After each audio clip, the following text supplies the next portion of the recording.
Welcome to Codex, a history of video games. My name is Tyler Osby. And I'm Mike Coletta. And this week is part 2 of our discussion about Wii. So we're going to talk a little bit more about the Wii history. And also, we're going to dive into some Wii games. So I've cracked open a coconut LaCroix, which is my least favorite LaCroix. Mike, do you want to dive right in?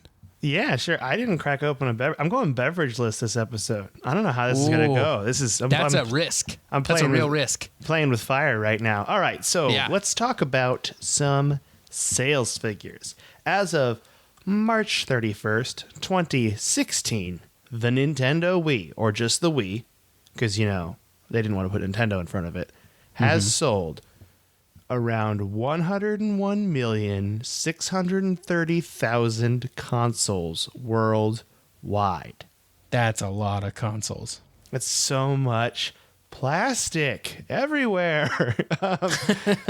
Okay, so according to the NPD group, they're the people that do the old numbers, the old sales figures, because I'm all about these sales figures. The Wii sold more units in the United States than the Xbox 360 and PlayStation 3 combined. Wow. I think there are some people that would say that the 360 or the PlayStation 3 won that generation, but in terms of sales, not by a long shot. Oh, yeah. And this was the first half of 2007, so they could have come back. But this is right when it released. That's the thing. They won right when they released. They won. So in Japan, the numbers were even more extreme, where the Wii outsold the PS3 and Xbox 360 by factors ranging from 2-1 to 6-1, depending on the parameters you're giving it. Isn't that nuts? That's crazy. Yeah, so remember, they didn't even push that hard in Japan. Like, Nintendo's whole marketing push was in the U.S., but they still sold, like, gangbusters, hotcakes, bonanzas. Bonanzas? That's a new one. Do bonanzas sell well? What is a bonanza? I don't know, but it sounds fun, I would like to buy one. Yeah, I don't think I have one. If we have a new console that comes out for Tyke Company, that's Tyler and Mike's Incorporated, we'll call it the Bonanza. That's our handheld, I think, is the Bonanza. Great. Okay. The launch title? Jaybird Tournament Edition. Yeah, Jaybird Championship Edition. Yeah. Okay. So it's the Jaybird Championship Series Tournament Edition is the game. You're right, Tyler. My mistake. Right. Sorry, I forgot about our meeting we had. Okay. On September 12th, 2007, the Financial Times reported that the Wii became the market leader in home console sales for the 7th generation, beating out the Xbox 360, because that was the one that was winning. PS3 had a rough go of this generation, I feel like. Yeah, they did. They picked it up a little towards the end, but for most of the generation, they were having a hard time. And the Financial Times found this report. They said this is because they based their sales figures from Enterbrain, the NPD group, and the GfK. And this was huge because now Nintendo was the lead in sales figures for a console generation. And the last time that happened was with the Super Nintendo. Dang. That's how long. And even then, it's like kind of questionable because I think the Genesis in a lot of regions did better than the Super Nintendo. Yeah. And so what's crazy about the whole thing with the Wii, too, and their sales figures is there were a lot of shortages. So they still did this with all these shortages. On July 11, 2007, Nintendo warned that the Wii would remain in short supply throughout that calendar year. In December, Reggie Fils-Aime, I think is how you say his name. Fils-Aime. Really? Yeah, it doesn't make any sense at all. It's Reggie Fils-Aime. I love that, though. That's great. Thank you, Tyler. Pronunciation expert, Tyler. Welcome. Over here. He revealed that Nintendo was producing approximately 1.8 million Wii consoles each month. But we mentioned these UK shortages before on the last episode, and these UK stores still had shortages of consoles in March 2007. Like, it was still happening everywhere. Dang. And demand also outpaced supply in the United States. In June 2007, in Canada, the Wii was selling out about as quickly as it hit retail shelves. So it would get them to the store, they'd put it on the shelf, it would be gone. Okay. And that was in April 2008. So over that 2-year period, it was short everywhere. And then in October 2008, Nintendo announced that between October and December, the Wii would have its North American supplies increased considerably from the 2007 levels. And this was because Nintendo started to produce 2.4 million units a month worldwide compared to their 1.6 million units they made per month in 2007. So they just They upped picked their up the pace. manufacturing. Yeah, their manufacturing got better, and I think they got better. I remember this time. Like, I had no money to purchase a Wii, because I was a broke college student. But I had friends looking, and we would, like, hunt stores. Like, just go check them, like, every day. Like, do you have a Wii yet? Do you have a Wii yet? And, like, this goes back to Tyler and I's discussion about pre-ordering a console. Might be a good idea, okay? Pre-ordering a game, bunch of baloney. But a console, pre-order that. That's right. If you really want it, pre-order that. Okay. So now we need to go back to the long time ago when we talked about that old saying. Remember, like, we take a loss on the razors and make a profit on the blades. Remember that? Mm-hmm. Yeah, That the Gillette special. Yeah, that famous video game saying that all these companies would follow, where you're selling your console and you're taking a loss, but you're going to make so much money on games and accessories. Well, Microsoft and Sony at this time were losing money on every console they sold. I found a GameSpot article that said Microsoft lost $126 on every Xbox 360 console. Wow. Meanwhile, Sony lost $37 per PS3 sold initially. And they would eventually lower that number to an $18 loss per console. Okay, but the Wii, they streamlined their production process, and on September 17, 2007, the Financial Times reported that the direct profit per Wii sold may vary from $13 in Japan to $49 in the United States and $79 in Europe. So while that seems small, if you're selling 101,630,000 copies over the lifetime, you're making so much money on that small profit. Shoot, compared to Microsoft and Sony, if you're making even $1 or breaking even on the console, you're doing great because the real money is in the games. Exactly. So that's an important thing to note about why the Wii was so successful is they were not taking a loss on the console like these other companies were, like Microsoft and Sony. They were all about losing money, and the Wii is like, no, we're going to do this right. Nintendo's got it figured out. But there were some setbacks, okay? Because there was these lawsuits, and some of these are fun. Yeah. And some of these aren't. And I'll describe why they're fun when we get to those ones. A lot of them involve the technology behind the Wii remote. So Lone Star Inventions is a Texas-based company. A lot of these are Texas-based, by the way. I think some of these might be early patent trolls. Yeah, That's I what think I'm there are getting. laws in Texas that allow kind of patent trolls to sort of flourish, like companies that literally exist only to sue other companies for their patents. I think that's a thing that is in Texas. And this company claimed that Nintendo stole their patented capacitor design and used it in the Wii console. The console itself, not the remote, which is pretty intense. But then eventually, they dismissed all claims on July 20, 2009, but they didn't really say what the settlement was. They just definitely did out-of-court settlement to get rid of this stuff. No one really knows, but that's what people think happened.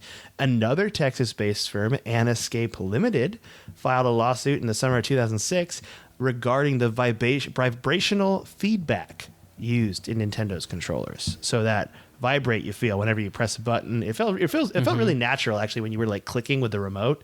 It kind of it gives you like the okay, you did it right, you hit the right button, And especially when you're pointing at the screen and moving the cursor around. Like sometimes when you hover things in some games, you like hover a button, it like will shake to let you know you hovered a button. That's really nice. Yeah, I love that. And so this one's interesting because it did not settle out of court. Because they were trying to make it so they banned Nintendo from selling the classic controller in the United States. That's what this company was trying to do. And then it got appealed to the U.S. Court of Appeals, which is a federal court. And then on April 22nd, 2010, the federal court was like, no, Nintendo's fine. You guys are dum-dums. I'm sure that's what was written in the legal proceedings. You guys are dum-dums? You guys are dum-dums, and it's the letter R. That's what I think's happening. 100%. So that was one of those, okay? Then Interlink Technologies filed a patent infringement lawsuit against Nintendo, and this one was on the pointing functionality of the Wii remote. So, which makes it like point, like you're facing it at the screen, and what makes it the technology that makes it point where you're pointing. And so they claimed that they were causing this company to lose a bunch of money. And then the lawsuit was dismissed again in 2007. People think they settled. Whenever they just say dismissed, I'm assuming they settled out of court. That's probably what happened. So I think dismissed means the court was like, you have no case here. What are you doing? Get out of my It says it was dismissed by Interlink, who sued them. So I'm guessing that means that they got the money they were looking for, or they found what they were looking for. I don't know. So, or they decided, they figured out, they were like, actually, we have no case. Bye. actually, we're really sorry, but I feel like that rarely happens in court. Yeah, maybe. So in August 2008, Hillcrest Laboratories, they filed against Nintendo with the U.S. International Trade Commission, too, alleging that the Wii Remote infringed on 3 of their patents. And then Hillcrest had a 4th patent involving the graphical interfaces displayed on TV screens. And they also said they violated that. Now, that one definitely reached a settlement, and the terms were not public. And that reached a settlement on August 24th, 2009. So this was a year-long lawsuit from August 2008 to August 2009. So they had a lot of lawsuits in 2008. There was another one from a place called Motiva LLC, and they actually filed a lawsuit for 2 patents involving tracking body movement. Because you know how the Wii could kind of see where you were at in the room with that sensor bar or something like that. I don't know how it exactly worked, but they claimed that was against them. And then what happened was the U.S. International Trade, I think it's the U.S. International Trade Commission was the people they filed this to. And then the U.S. International Trade Commission was like, no, Nintendo didn't violate this at all. You guys are dum-dums. Once again, we're writing it in the thing. You guys are idiots. Okay. There was another one. There's 2 more. Gosh, there's 2 more still. And these ones, I'm going to skip through these. No one does that. Do people want to know about every single court case? I'm not entirely sure. We're not getting to the fun one yet. You know, what do you think, Tyler? I think we can probably skip to the fun one at this point. If they're okay. if The 2011 one was about the Wave It remote. That one got dismissed by Think Optics, which means that it was settled out of court. And then the other one was called iLife Technologies, and it was another thing involving the Wii remote, I believe. And they sued several companies. So they went after multiple companies, and Nintendo was one of them. And they wanted to sue for the Wii U also. This was later in 2012. So it's kind of a big deal.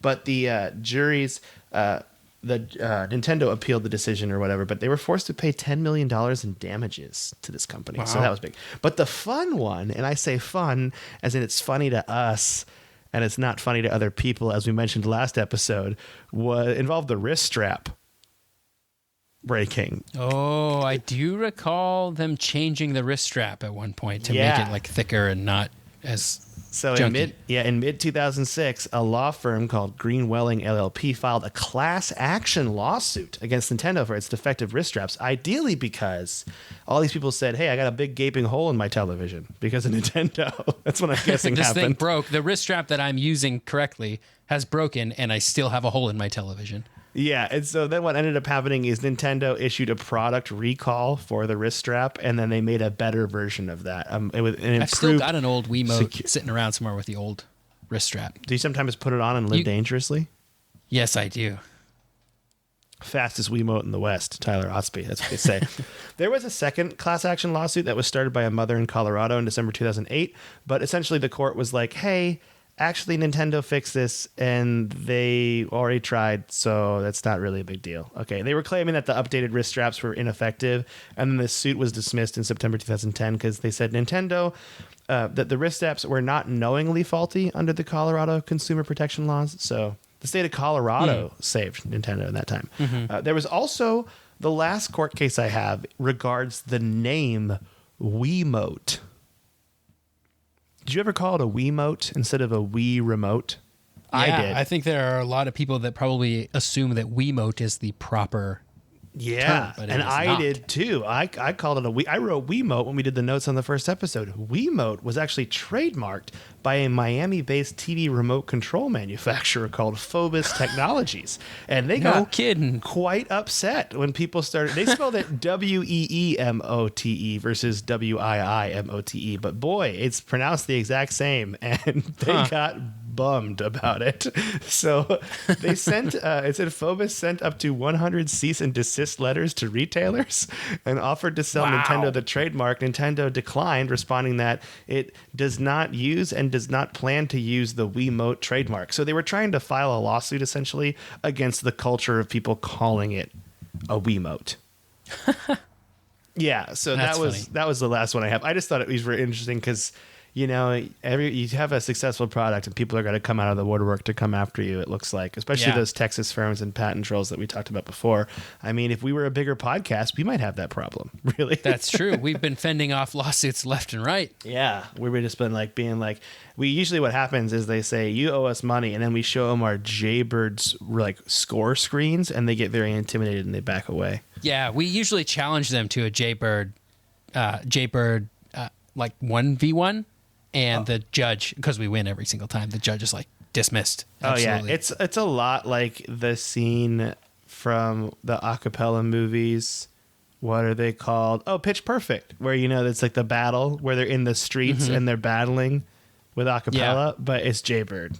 But there's definitely similar.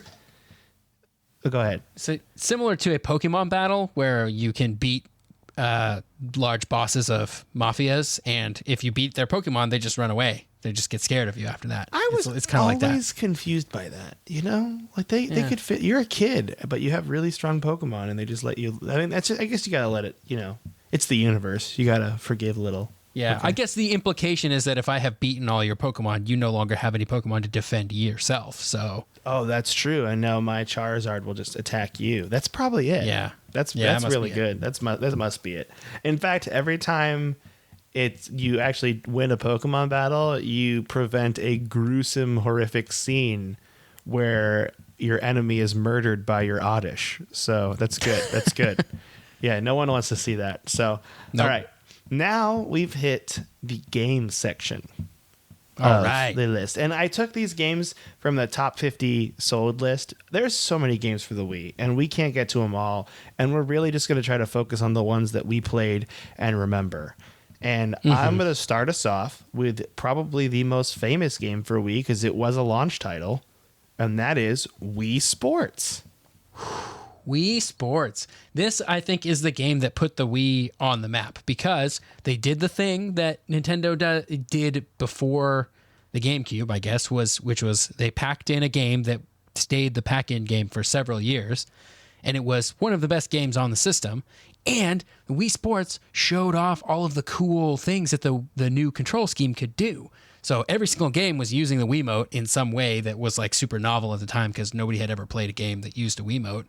And there were a lot of people. I believe that there is a not insignificant number of people that bought a Wii only for Wii Sports and never bought another game and felt happy with their purchase. Oh, yeah. My favorite was bowling. Did you have a favorite, Tyler?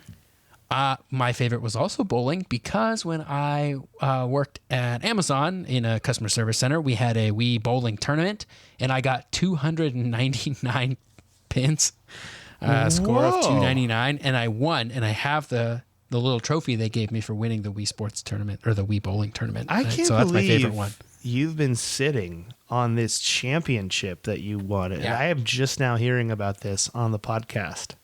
Yeah, by some measures, I am the greatest Wii bowler who's ever existed. That's funny. In a tournament setting. That's funny, because my Wii bowling story is we were at Tech for a theater show. Tyler and I went to the same college, Washington State University. There you go. Go Cougs. Yeah, we were in theater department together, and it was a Tech weekend, so everyone was doing theater things, and you had a lot of downtime when you didn't get called.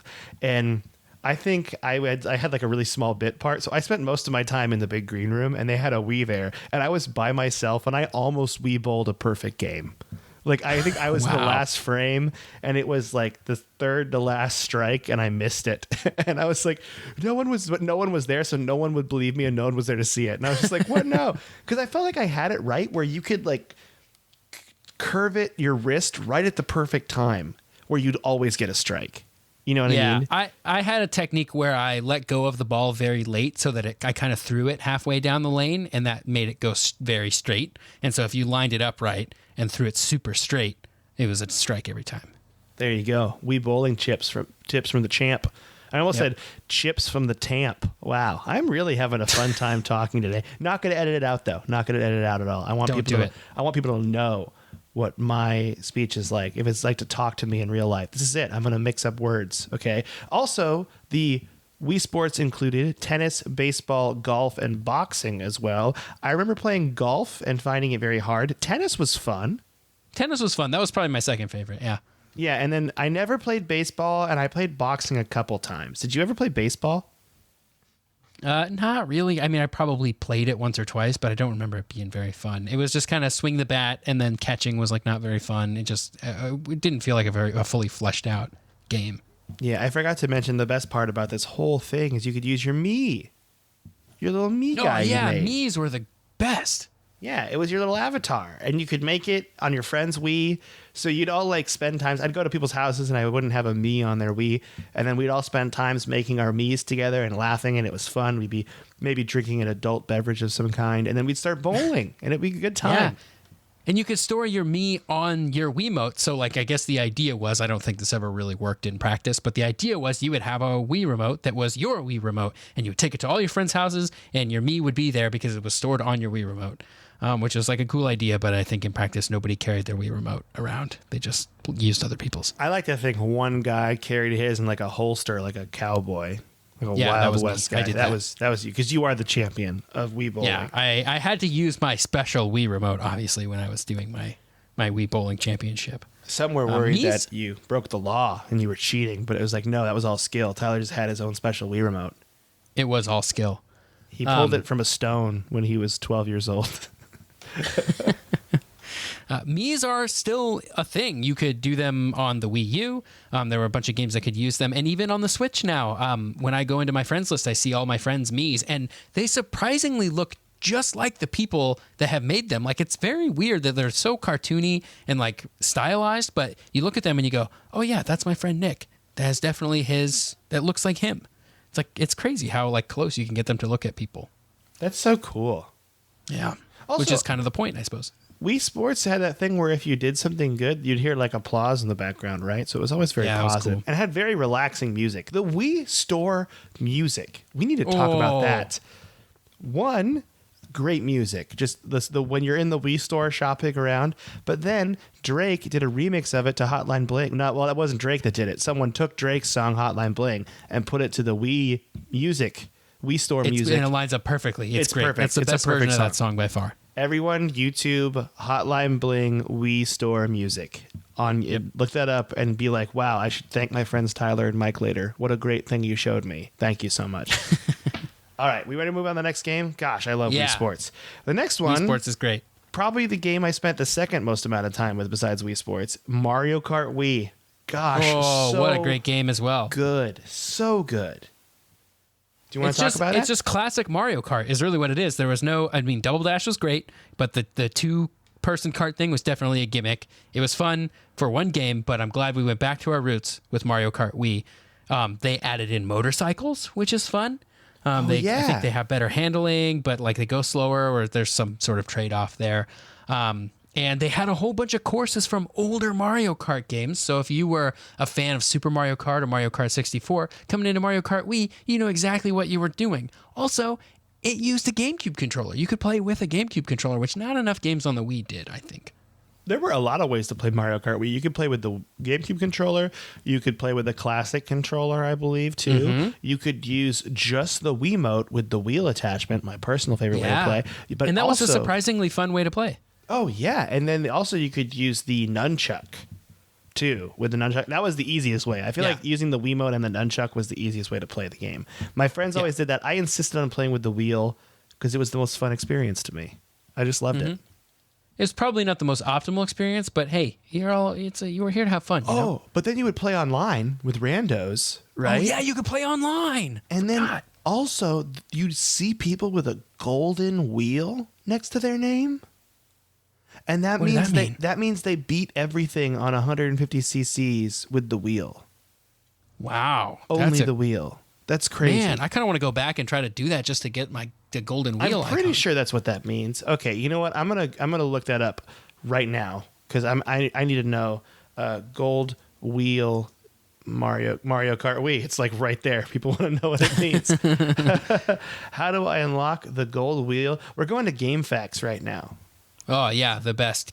They know a lot. Learning things. Okay, to unlock the golden wheel that appears next to your character in Nintendo Wi-Fi, etc., you need to use the wheel add-on for the Wii remote or just the Wii remote without the nunchuck held sideways.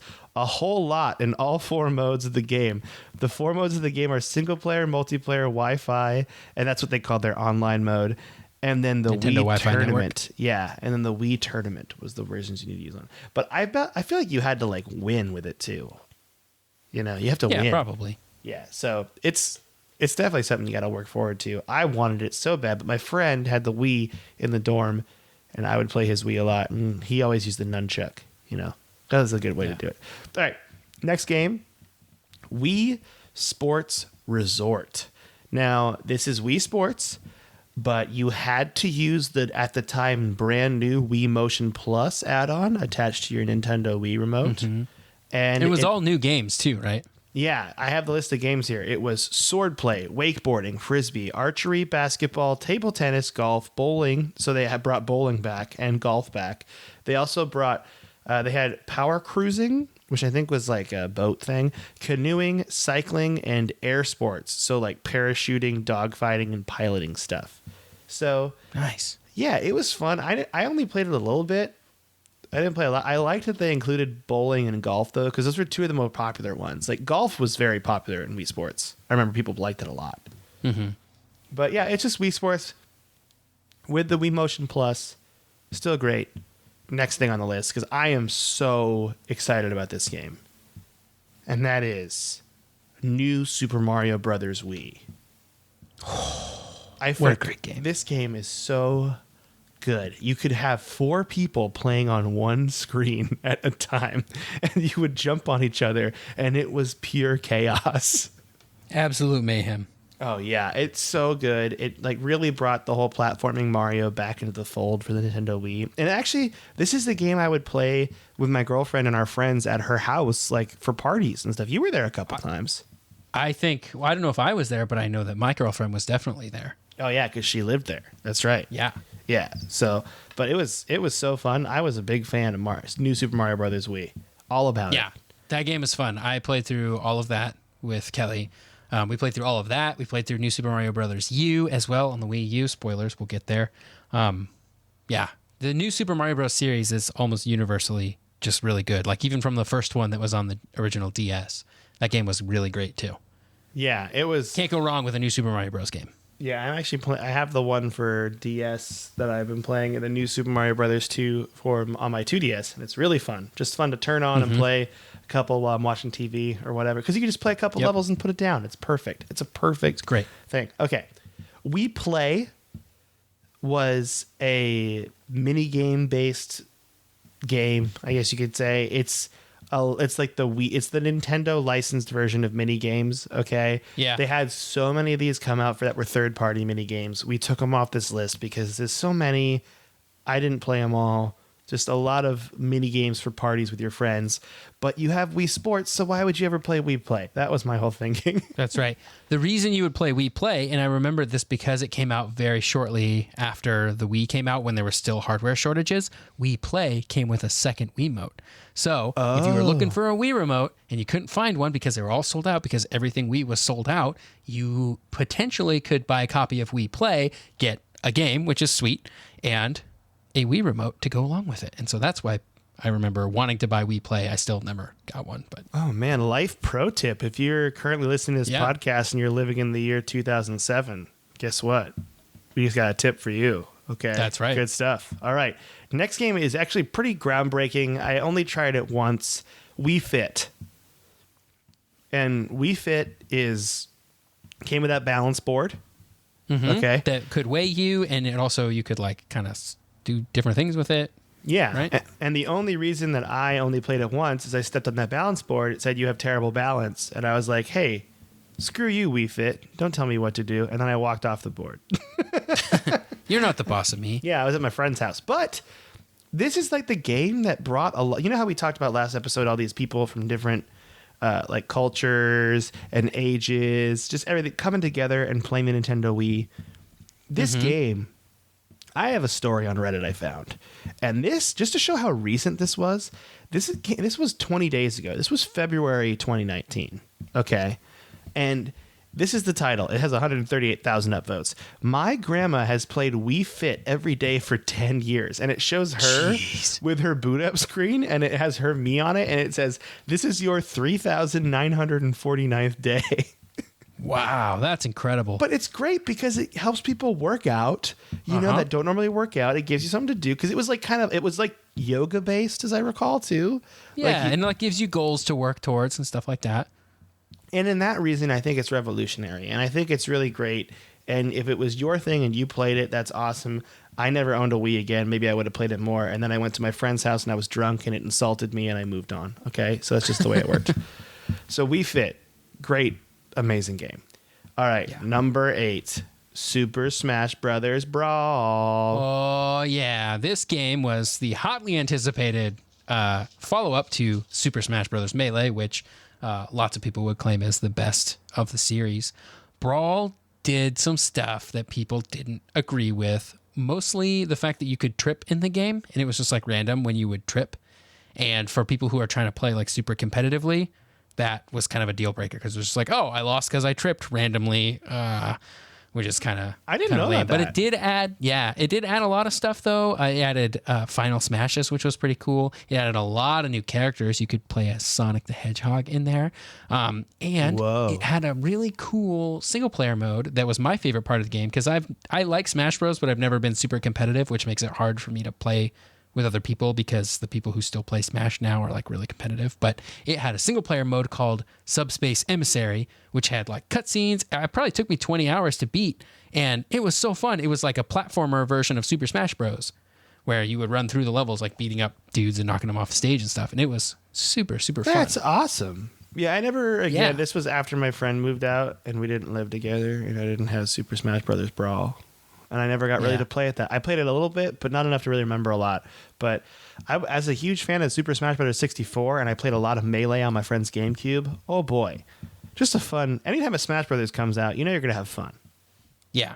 So the next game... Oh, you want to talk about... One more technical thing about Smash Bros. Brawl, which I think is kind of interesting. It was the first, maybe only, but the first Wii game to ship on a dual-layer DVD, which not every Wii could read because they had, like, some of the earlier ones had like laser problems. And so if you bought Smash Bros and couldn't get it to work, Nintendo had like a program for you to send your Wii to them so they could fix it because they just didn't make the Wii to do that, or like some of the lasers just didn't work right to do that. So I thought that was interesting, like kind of a mass recall of systems.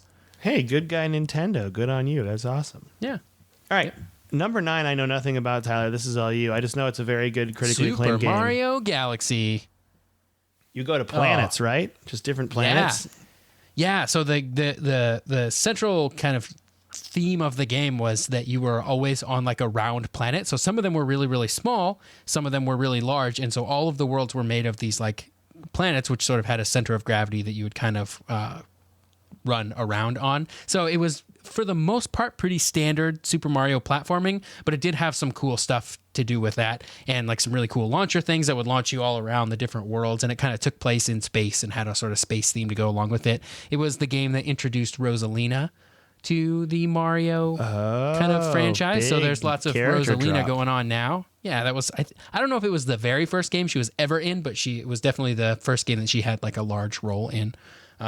Sort of a, I don't want to say like she's not like the anti-Princess Peach, but she's sort of another princess type character that's pretty cool too. So, and I think she's in the newest Smash Bros. You can actually play as her, so that's neat. Anyway, Super Mario Galaxy is awesome, and if you haven't played it, you totally should. Yeah, get that game. The next one, Mario Party 8. It seems like the Wii is meant and designed for Mario Party. Mm-hmm. Because it's like all these mini games into a board game. It's perfect. I never played it, but it seems like it would be perfect. Yeah, I didn't play Mario Party 8 either, but it's definitely like more Mario Party is good. And like you said, the Wii is the perfect platform for Mario Party games. No, you know what? I played this one time, and I just had the memory come back to me. It was at my friend's house when we all went home for college, like for the summer, and we decided to drive down and visit my friend where he lived in like Southern Washington. And we went to his house, and he had his Wii there, and he had just bought Mario Party 8, and we were playing. And in Mario Party 8, there's like little random mini games, right? And one was called Shake the Soda. and it looked very much like a crude motion. Yes, yes. And we lost it laughing, thinking, how did they not catch this? Like, how did they not find that? Like, it was, and it's like, they know, they have to know, right? What you're doing with this Wiimote looks so bad. And it was so fun, though. I remember we actually like hung out with them for like 3 or 4 hours playing Mario Party 8. Like, we played multiple games. We because you could like control how long the game was and how many stars you could get and stuff like that. So it was super fun. I'm a big fan. I wish I played Mario Party games more, especially now as an adult. Like, I feel like drinking Mario Party has got to be a very fun time. Yeah, I think you're probably right. All right, Super Mario Galaxy 2. More Super Mario Galaxy. If you like the first one, you'll like the second one. Super Mario Galaxy 2 adds in Yoshi, which kind of changes some stuff up, but for the most part, it's kind of more of the same. It's definitely organized a little bit more like sort of like Super Mario Brothers 3 or Super Mario World, in that you kind of pick from an overworld map of like what level you want to do. So it's a little bit more streamlined in that. This first Super Mario Galaxy had the main hub world was like on a spaceship. It was kind of like the Princess Peach's castle of that game from Super Mario 64.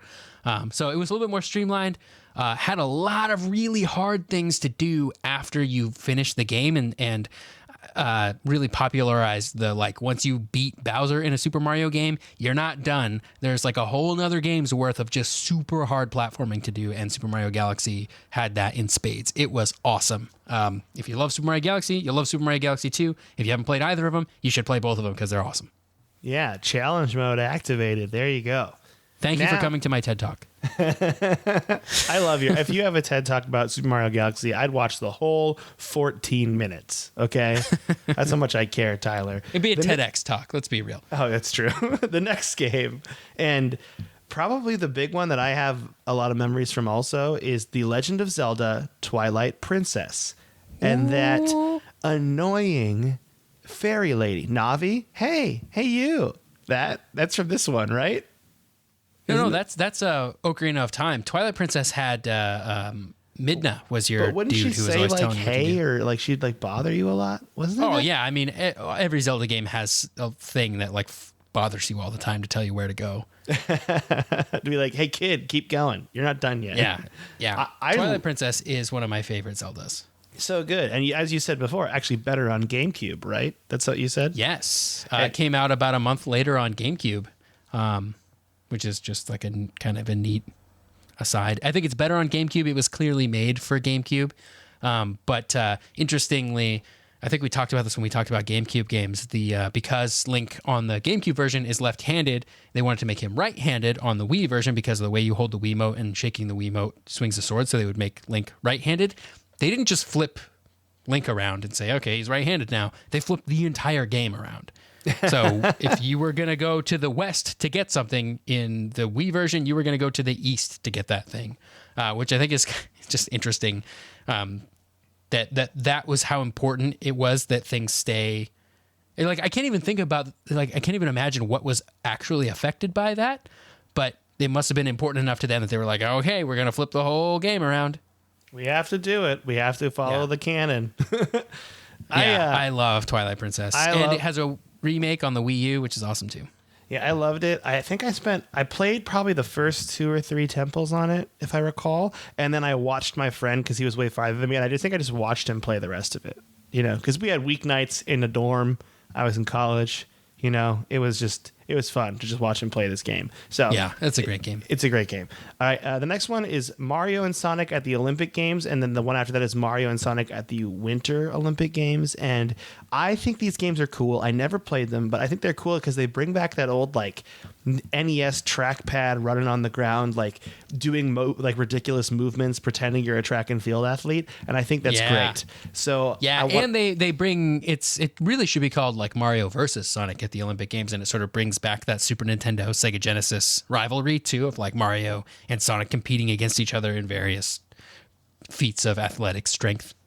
Oh yeah, and it's made by Sega. Like Sega Sports R&D is the company that made it. So it's really cool. I think it's a great game, and yeah, it's Sonic on the Nintendo. You can't complain about that at all. All right. The next game is Just Dance 2. It's a Just Dance game, but for Wii, it made more sense because you're actually moving around. You get that controller, you know, can kind of see where you're going. feels good. Rhythm, I like that. Go ahead. Oh, I think there are pictures of me playing this game on stage at PAX in 2010. It might be the first game in 2009. That might be the pictures of it, but I should try to find those because I definitely played this game on stage with a roommate of mine and a couple of friends from high school. And you were a dancing person, a king? Yes, I was. Dancing. The king of dance is what they called you? Tyler That Osby, is what they called me. Championship Wii Bowler, king of dance. There you go. You heard it first. Okay, next game. Donkey Kong Country Returns. Never played this. Great game. If you like Donkey Kong Country, this is more of that. It's made by Retro Studios, who are famous for doing Metroid Prime, taking another old Nintendo franchise and sort of modernizing it and making it palatable to modern gamers. And man, Donkey Kong Country Returns is awesome. It has a sequel on the Wii U called Tropical Freeze, which is also good, and also on the Nintendo Switch. Highly recommend all of them. They're super fun. They're Donkey Kong. This one's also on the 3DS too. Oh, interesting.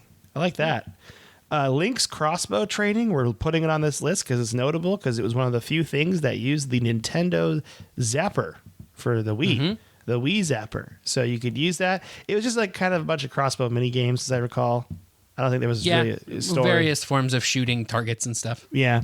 Also, we have another Just Dance 1. If you want to know the fun stats, Just Dance 2 outsold Just Dance 1. So, whoa. Well, there you go. Just Dance That's 1 how you know fans, you made a successful thing. Yeah, Just Dance 1 fans, you have a reason to dance fight someone after this podcast now that you listen to it. Okay. Super Paper Mario. Did you ever play this game? Nope. I didn't either. I mean, it's Paper Mario, which I love. I just never played it. Like Paper Mario. This one, I think, got rid of a lot of the RPG elements, which I think people didn't super like a lot. Yeah, because, I mean, again, I think they've been kind of chasing that 7 stars game for Super Nintendo for so long, and they just haven't quite got it right, if I recall. Yep. So, all right, next one, though. And I've only seen brief footage of this when my friend got this game for Christmas, and I went over to his house and watched him. The Legend of Zelda Skyward Sword. Ooh, this one has a cool art style that's sort of a halfway point between Wind Waker visuals and Twilight Princess. So like not super realistic, but also not super cartoony. What's notable about this one is that it was the first and only Zelda to use the Wii Motion Plus accessory. So actually moving your Wii remote would make Link's sword move 1-to-1 with it, which is not how Twilight Princess worked. It was basically like shake the Wiimote and it was like pressing a button on pressing the B button to swing the sword on Twilight Princess. So it was like kind of cool, but Skyward Sword really did a lot for that. And so like depending on how you swung a thing affected where you hit an enemy, and like different enemies need to be hit in different spots. It is criticized for its very long tutorial. It feels like the first like 20 hours of that game are just like constantly being tutorialized, and like the game holds your hand a little bit too much, but I think people generally liked it. I never got through the whole thing, but that's cool. Yeah, I watched my friend play it, and he was playing the tutorial, and I recall these giant islands floating in the sky, and you would like fly between them at one point. It was kind of crazy. Yeah. It looks really good. It was visually stunning. Mario and Sonic at the London 2012 Olympic Games. The game was so good, they made another one 4 years later. Who doesn't love it? Great. So super there you good. go. Yep, fun game. Okay. Wii Music. Never played it. Don't know it. I believe it's like a music kind of mini game to like. Yeah, it's more mini games. Only this one is music themed. Yeah, so kind of think about like Guitar Hero, but probably a very simplified version of it. You know what I mean? Yeah. So yep. Mario Party 9, another Mario Party. We love Mario parties. Super Mario All Stars 25th Anniversary Edition. Ooh. This is cool. I loved this because this was one of my favorite collections on the Super Nintendo. And they're like, it's Wii time. And I loved it. I think it's funny because it's a Super Nintendo emulator with a ROM of Super Mario All-Stars from the Super Nintendo, and that's it. Like, that's all that's on the disc, so it's like super small. I think it's interesting that they chose not to use the version of Super Mario All-Stars that also includes Super Mario World, which was a pack-in for later SNES games. They would come with, it was a single cartridge with Super Mario World plus Super Mario All-Stars. I think it's interesting that they didn't use that version when they're releasing it 25 years later. But it had all of the original games. It's just that. It's just Super Mario All-Stars, but for the Wii, and it's great. Yeah, I loved it. It's so good. I'm a big fan of it. Big fan. Okay, this one is all you, Tyler. Guitar Hero 3, Legends of Rock. More plastic instruments. Remember, we were talking about 2007 here, which was not even quite the height of plastic instrument games. It was still on the rise at this point. So the Wii version, you actually put the Wii remote inside of the plastic thing, and so it connected wirelessly using the Wii remote. And it's Guitar Hero 3. If you like Guitar Hero 3, this was that. It was more Guitar Hero 3. It was awesome. Yeah. I think I didn't really get into the craze until Rock Band. Honestly, that was when I really, because I liked the idea that I could play it with all my friends together. You know, it wasn't just like a solo thing. Okay. Yeah. Resident Evil 4 Wii Edition. This was kind of big because this is kind of outside of Nintendo's classic comfort zone here. This is a horror game. Well, the original Resident Evil 4 was exclusive for the GameCube for a little while until it came out on PS2. Oh, I didn't know that. Yeah. And so this one came out. This one was ported eventually to Xbox 360, PlayStation 4, Xbox One, and Switch. It has a Switch version, this game. Oh. But I didn't know that. It's kind of known as being one of the better Resident Evil games, right? Resident Evil 4. and the Wii edition was like definitely the best version of it up to that point because it used pointer controls, which were pretty good for aiming and stuff like that. So if you like Resident Evil 4, I think it may not be the best way to play it now because I think there's a PC version of it, but it was the best way to play it at the time for sure. All right, now we're moving on to WarioWare Smooth Moves. We talked about micro games. Yeah, micro games. So it's a party game boxes with all these weird games you'd play with your friends. I think it was designed for adults, you know, like it's just so or ridiculous. at least designed with that in mind. It was more WarioWare micro games, except they used the Wii remote, so there were various Wii remote related things going on there. It was fun. That's the one I probably spent the most time playing, but I can't remember anything specific about it. They're micro games. They just go on. They go by so quick. You know what I mean? Yep. All right. Mario Strikers Charged was a soccer game for the Wii, which I personally think I maybe played once, like a demo of at someone's house, but I never really played these games. I know they're popular though, like to the point where people kind of want more of them. You know, like people, because soccer, most popular sport in the world, and you add Mario to it. It's gonna sell like hotcakes. You know? Yeah, they're pretty good games. I mean, they're not just obviously they're with Mario characters. They're not designed to be like soccer simulators, but they are really fun soccer, football, just like arcade games, and like so you get power ups and stuff. And it's like Mario Kart, but for soccer instead of racing. All right, Metroid Prime 3 Corruption. You were a big Metroid Prime fan, right? But this game... Yeah, I love the first Metroid Prime. I didn't get very far in the second Metroid Prime. That's one of those games that actually I'm going to throw in my backlog because I plan to go back to it. Metroid Prime 3 was fun. It was a first-person shooter on the Wii, which was kind of novel at the time because it was definitely a brand new control scheme for first-person shooters that was pretty good. It didn't really feel like a Metroid game because you weren't alone. You were like part of the Federation. There was like cutscenes with voice acting, and it was just like... what is happening here? It just didn't really feel like that lonely Metroid feeling. Kind of took you out of it a little bit. Yeah, it kind of took me out of it a little bit, but what I played of it was pretty fun. I know that later on, Other M would come out and be a little bit different of a Metroid game. I don't think people liked that one as much, but it was definitely more story driven and kind of told the story of Samus Aran, which was kind of nice. But yeah, I kind of stopped after like 5 or 6 hours of Metroid Prime 3. I'm going to put it on my list, though, because I want to play through it, especially with Metroid Prime 4 on the horizon for the Switch that's coming someday. I want to be all caught up on my Metroid Prime. You want to be all Metroided. I get you. That's right. Yep. All right. Guitar Hero World Tour. I don't know anything about this one. This one was the one that was made sort of in response to Rock Band, because at the time, Guitar Hero 1, 2, and 3 were only guitar games, and then Rock Band came out in November of 2007, and it had bass, and it had, well, I guess bass was part of Guitar Hero 2, but it had vocals and drums to go along with it, and so not one to be outdone, Activision the next year came up with Guitar Hero World Tour, which had a drum set and vocals, and the drum set was slightly different from Rock Band, which like different enough that the drum sets weren't really compatible in a meaningful way, which was kind of lame, but yeah, it was basically Band Hero. I want to say Band Hero, except for Band Hero was also a game that came out probably 2 years later. Oh, yeah. There were so many plastic music games. It's just craziness. Yeah. All right. The next game is Resident Evil: The Umbrella Chronicles. And I know this is an on-the-rails shooter. Okay. So you can't really, it's really linear. And it goes through how the Umbrella Corporation, like, affected the Resident Evil games in the past. You know, you're playing cool. on that side. So it's kind of cool. Felt like it was worth mentioning on the Wii that for a shooter with that, like you were saying, the point and click controls, it's pretty good, you know, for that kind of thing. It's a good design choice for that, for the Wii. All right.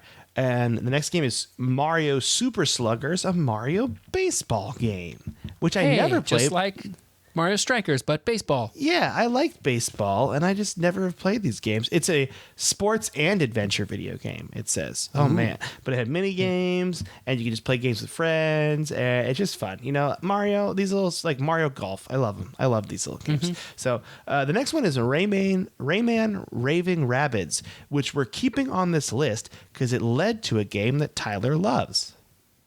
Yeah, Rayman Raving Rabbids was kind of it was Rayman, which is an older Ubisoft franchise platformer. But this was like a party game with lots of mini games. It was pretty standard Wii fare. I remember it coming out. It looked just like all the other Wii shovelware coming out.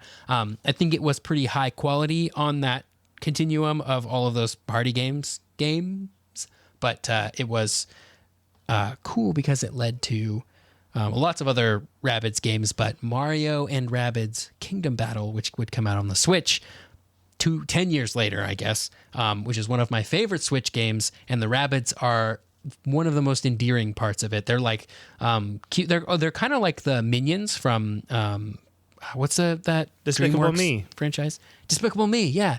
They're kind of like Minions before the Minions. So they're like, they don't really talk. They kind of have their own weird language. They're always getting into hijinks.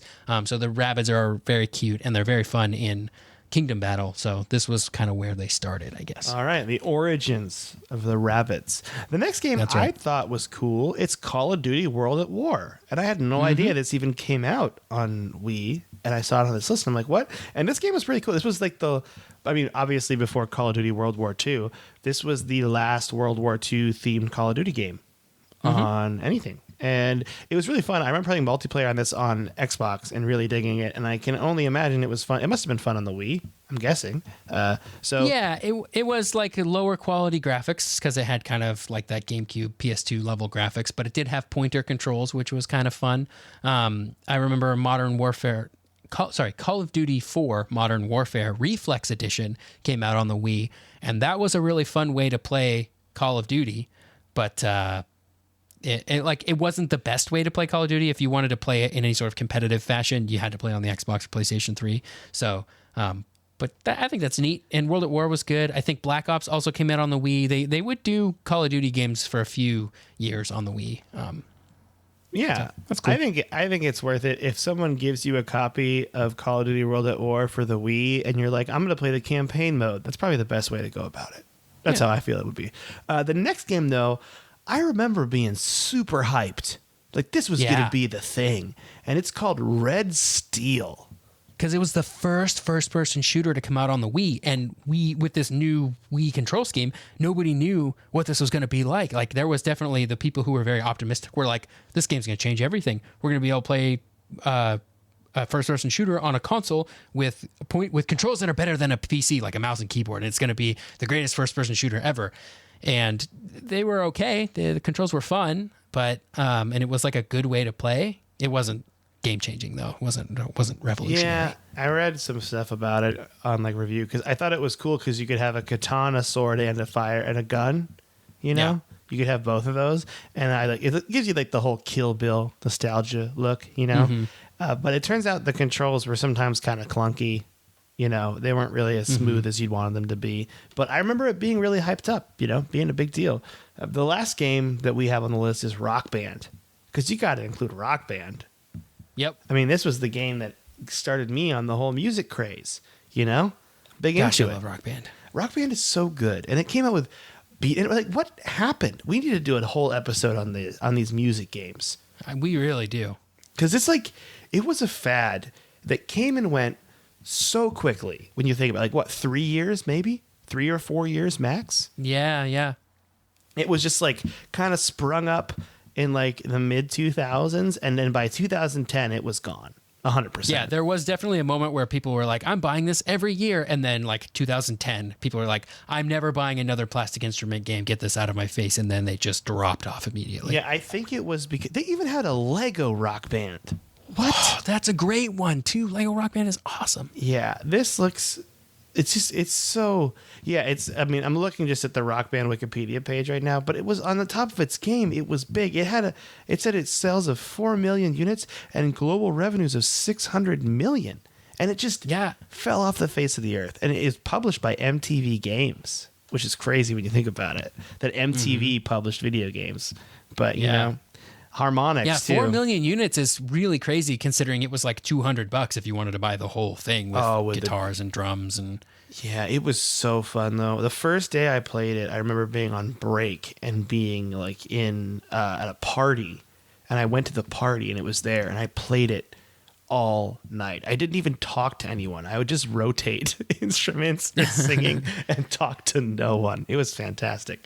But so good. That's what we have for the Wii right now. It's, again, we're not going to go through that. If we're missing your favorite Wii game, you can email us at codexhistorypodcast@gmail.com. You could tweet at us at mecoletta, MECOLETTA. You could tweet at Tyler at SneakerElf, ELPH. I still have a little bit of a cold. I hope it's not coming through in my voice too much, you know?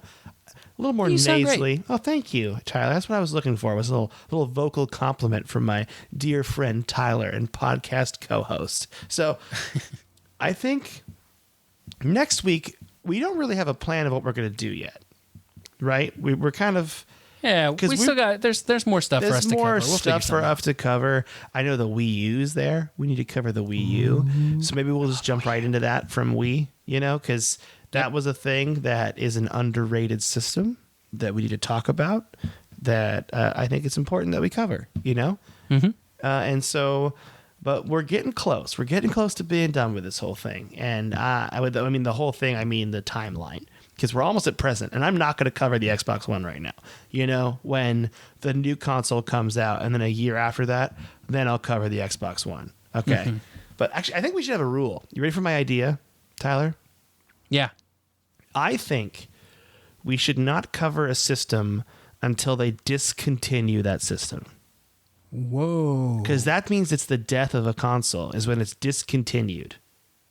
Right? Yeah, okay. That's the official endpoint.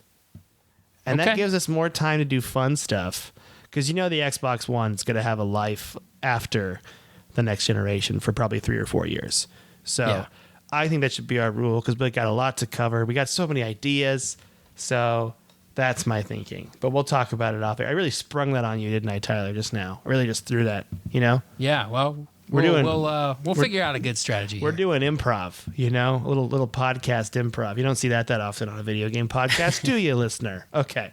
Didn't mean to get so angry there. But if you want, you can rate and review and subscribe to us on your podcasting platform of choice. That means the world to us. It really helps us out a lot, because we don't advertise the podcast anywhere. We tell our friends about it, but that's about it. So, Tyler, what you been playing?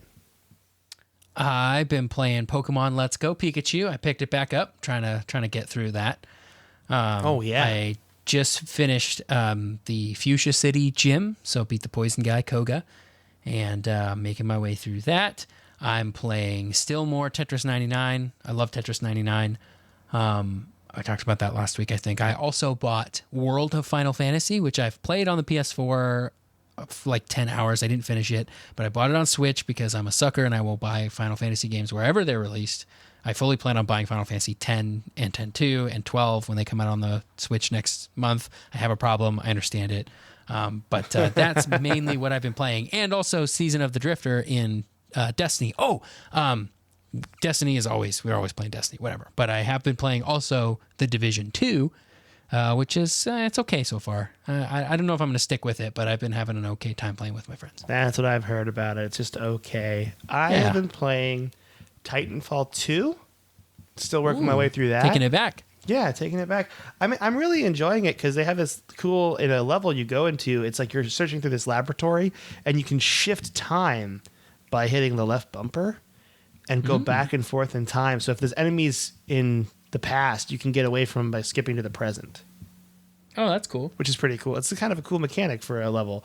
I'm really enjoying it. Really short game, but I'm taking my time with it. I'm like really letting it soak in, you know, because it seems really fun. Play a lot of Apex Legends, and I like that still. Season of the Drifter with Tyler, you know.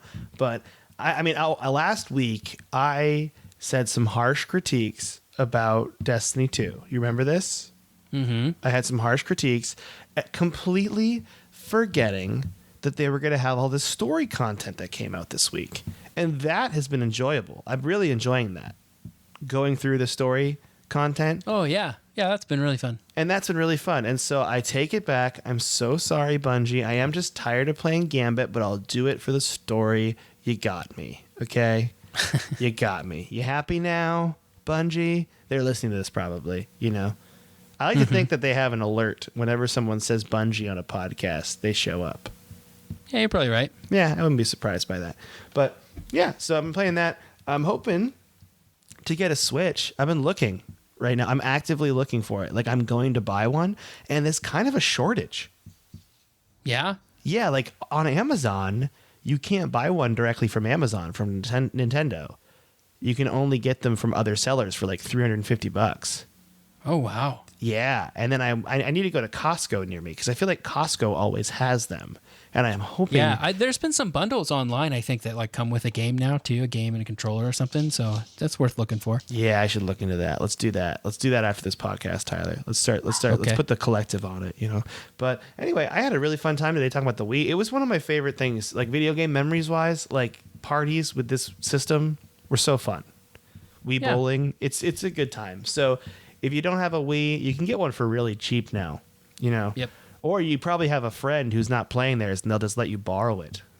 Or they'll just give it to you. I think there's a lot of Wiis that are sitting on shelves that people have just not touched in a long time. Yeah, that's true. So anyway, but that's all for the podcast today, and we'll come back next week with some other thing, a mystery timeline. What are we going to talk about? We don't know. Mystery topic. We definitely know what that topic's going to be, but it's a mystery topic. But it's a mystery. We're definitely not just bluffing. It's a mystery. Okay. Yep. Tyler, how do you want to say goodbye to the audience? Do you want to say goodbye to this week? Like you're a really enthusiastic Wii bowling champion? Goodbye, everybody.